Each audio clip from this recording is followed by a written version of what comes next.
Assalamualaikum warahmatullahi wabarakatuh. Alhamdulillahilladzi arsala rasulahu bil huda wa dinil haqq liyudhhirahu 'ala dini kullih wa kafa billahi syahida. Asyhadu an la ilaha illallah wa asyhadu anna Muhammadar Rasulullah. Allahumma shalli ala sayyidina Muhammad wa ala alihi wa sahbihi ajma'in amma ba'd. Para pemirsa yang dirahmati Allah, pertama dan yang paling utama, marilah senantiasa kita panjatkan puja puji syukur kehadirat Allah Subhanahu wa taala yang telah melimpahkan rahmat dan nikmatnya kepada kita sekalian. Berupa nikmat iman, nikmat Islam, dan tentu saja nikmat sehat walafiat. Salawat serta salam semoga tercurah kepada junjungan kita Nabi akhir zaman, Nabi Muhammad SAW beserta keluarga, sahabatnya, dan umatnya. Dan mudah-mudahan kita semua termasuk umatnya yang senantiasa istiqomah menjalankan ajarannya sampai yaumil qiyamah. Amin ya rabbal alamin. Jamaah yang dirahmati Allah, kajian berikut ini yaitu tentang hidup sehat menurut Al-Quran dan As-Sunnah. Bagian yang pertama yang akan dilanjutkan ke bagian kedua dan ketiga. Rasulullah SAW bersabda, sesungguhnya Allah Ta'ala menurunkan penyakit dan obatnya, dan menjadikan setiap penyakit pasti ada obatnya. Maka berobatlah kalian, tapi jangan dengan yang haram. Hadis riwayat Abu Dawud. Berikut ini para pemirsa akan dijelaskan macam-macam amalan atau makanan yang dapat menyembuhkan dan menyehatkan berdasarkan tuntunan di dalam Al-Quran dan hadis-hadis Rasulullah SAW.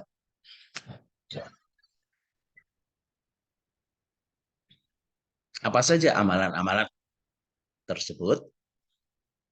Yang pertama adalah tilawah Al-Quran. Sebagaimana firman Allah di dalam surat Yunus ayat yang ke-57, Allah berfirman, A'udzubillahi minasyaitonirrajim. Ya ayuhan nasu qad ja'atkum mau'izatum min rabbikum wa shifaa'un lima fis suduri wa hudan wa rahmatul lil mu'minin. Hai manusia, telah datang kepadamu kitab yang berisi pelajaran dari Tuhanmu dan sebagai obat penyembuh jiwa, sebagai petunjuk dan rahmat bagi orang-orang yang beriman. Nah, di dalam surat Al-Isra ayat yang ke-82 Allah juga berfirman, A'udzubillahi minasyaitonirrajim. Wa nunazzilu minal Qur'ani ma huwa syifaa'un wa rahmatul lil mu'minin wa la yazidud dhalimina illa khasara. Dan kami turunkan dari Al-Quran sesuatu yang menjadi penawar dan rahmat bagi orang-orang yang beriman. Dan Al-Quran itu tidaklah menambah kepada orang-orang yang zalim selain kerugian. Nah, jadi yang pertama, para pemirsa, cara hidup sehat menurut Al-Quran dan As-Sunnah adalah dengan banyak tilawah Al-Quran, karena Al-Quran sebagai obat, sebagai asyifa. Kemudian yang kedua, para pemirsa, cara hidup sehat menurut Al-Quran dan As-Sunnah adalah dengan sedekah. Sedekah bisa menghilangkan penyakit setelah terjangkit dan akan mencegahnya sebelum terjangkit. Pencegahan tentu lebih mudah daripada pengobatan. Al-Aswad bin Yazid meriwayatkan dari Abdullah. Ia berkata,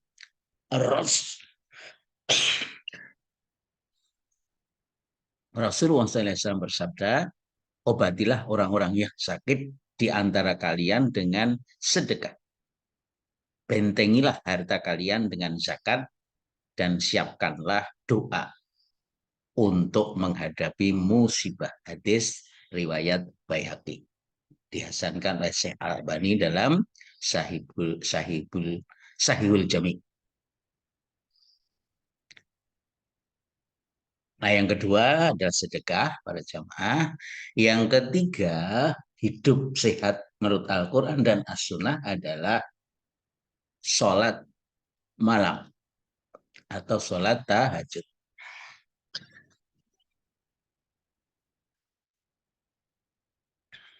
Rasul SAW bersabda, sholat malam adalah pencegah penyakit pada badan. Hadis riwayat At-Tabrani. Rasulullah SAW juga bersabda dalam sebuah hadis, sholat tahajud itu kebiasaan yang dilakukan oleh para orang-orang soleh di zaman dahulu. Dan itu menyembuhkan baik fisik maupun psikis. Hadis riwayat At-Tabrani.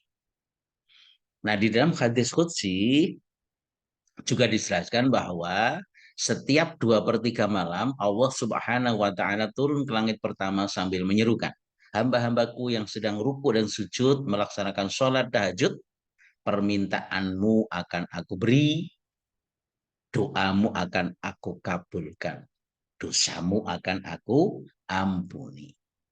Nah, itu adalah yang ketiga, yaitu sholat malam. Allah akan angkat ke tempat yang terpuji ketika seorang hamba itu melakukan sholat tahajud. Allah berfirman di dalam surat Al-Isra ayat yang ke-79, A'udzubillahi minasyaitonirrajim. Wa minal laili fatahajjat bihi nafilatan lak asa ayyab'atsa rabbuka maqaman mahmuda. Dan pada sebagian malam hari bersembahyang tahajudlah kamu sebagai suatu ibadah tambahan bagimu. Mudah-mudahan Tuhanmu mengangkat kamu ke tempat yang terpuji.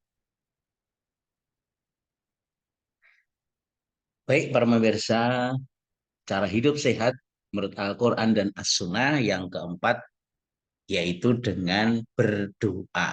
Banyak-banyak berdoa. Nah, ingat kisah Nabi Ayub alaihissalam yang mengalami sakit berat. Ya, sudah bertahun-tahun Allah uji dengan sakitnya. Nah, kemudian digambarkan dalam Al-Quran bahwa Nabi Ayub alaihissalam itu berdoa kepada Allah yang diabadikan di dalam surat Al-Anbiya ayat yang ke-83. Allah berfirman, A'udzubillahi minasyaitonirrajim.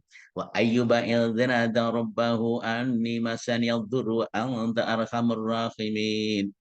Dan ingatlah kisah Ayub ketika ia menyeru Tuhannya, ya Tuhanku, sesungguhnya aku telah ditimpa penyakit dan Engkau adalah Tuhan yang maha penyayang di antara semua penyayang. Nah, kemudian setelah Nabi Ayub berdoa, maka Allah perintahkan kepada Nabi Ayub untuk menghentakkan kakinya, maka keluarlah memancar air dari kakinya, dan air itu dipakai untuk minum, dipakai untuk mengusap penyakit yang dideritanya, dan alhamdulillah Allah berkehendak akhirnya Nabi Ayub sembuh dari penyakit. Nah, jadi yang keempat adalah doa. Sebagaimana tadi telah dijelaskan dalam hadis qudsi, setiap 2/3 malam Allah Subhanahu wa taala turun ke langit pertama sambil menyuruhkan, hamba-hambaku yang sedang ruku dan sujud melaksanakan sholat tahajud, permintaanmu akan aku kabulkan, akan aku beri, doamu akan aku kabulkan, dosamu akan aku ampuni. Nah, jadi dengan banyak berdoa. Nah, jadi kesimpulan di bagian yang pertama ini yaitu bahwa hidup sehat menurut Al-Quran dan As-Sunnah yang pertama adalah banyak tilawah Al-Quran, kemudian yang kedua adalah sedekah, sedangkan yang ketiga adalah sholat malam atau sholat tahajud. Dan yang keempat adalah banyak-banyaklah berdoa. Nah, demikian akan dilanjutkan ke bagian yang kedua. Kita tutup kaji kita di bagian pertama ini dengan membaca kafaratul masjid. Subhanakallahumma wa bihamdika asyhadu an la ilaha illa anta astaghfiruka wa atubu ilaik. Billahi taufiq wal hidayah. Assalamualaikum warahmatullahi wabarakatuh.